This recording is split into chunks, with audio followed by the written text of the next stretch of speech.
വിവാദങ്ങൾക്ക് വിരാമമിട്ട് ആസിഫ് അലിയും രമേശ് നാരായണനും മുഖ്യമന്ത്രി നടത്തിയ ഇഫ്താർ വിരുന്നിലായിരുന്നു ഇരുവരുടെയും കണ്ടുമുട്ടൽ. പരസ്പരം ആശ്ലേഷിച്ച ഭൂതകാലത്തെ പരിഭവങ്ങൾക്ക് ഇരുവരും വിടചൊല്ലി. നടൻ ആസിഫ് അലിയെ സംഗീത സംവിധായകൻ രമേശ് നാരായണൻ അപമാനിച്ചെന്ന വിവാദത്തിന് അടിസ്ഥാനമായ സംഭവം നടന്നിട്ട് 1 വർഷത്തോളമാകുന്നു. പക്ഷേ കാലം മുറിവുകൾ ഉണക്കുമെന്ന് തെളിയിക്കുന്നതായിരുന്നു മുഖ്യമന്ത്രി സംഘടിപ്പിച്ച ഇഫ്താർ വിരുന്നിലെ ഇരുവരുടെയും കണ്ടുമുട്ടൽ.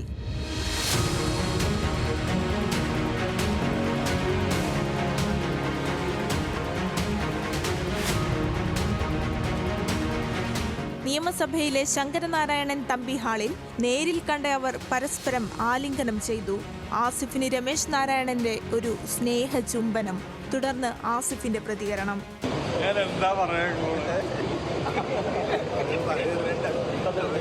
MTയുടെ രചനകളെ ആസ്പദമാക്കിയുള്ള ആന്തോളജി ചിത്രം മനോരഥങ്ങളുടെ ലോഞ്ച് വേദിയിലായിരുന്നു വിവാദ സംഭവം.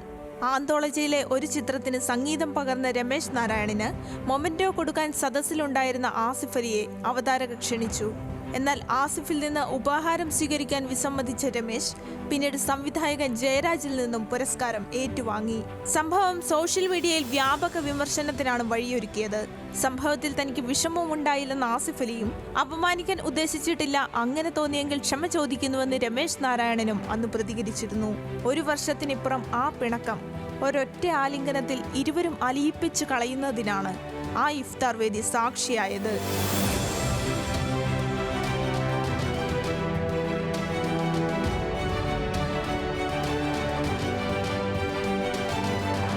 ന്യൂസ് മലയാളം, തിരുവനന്തപുരം.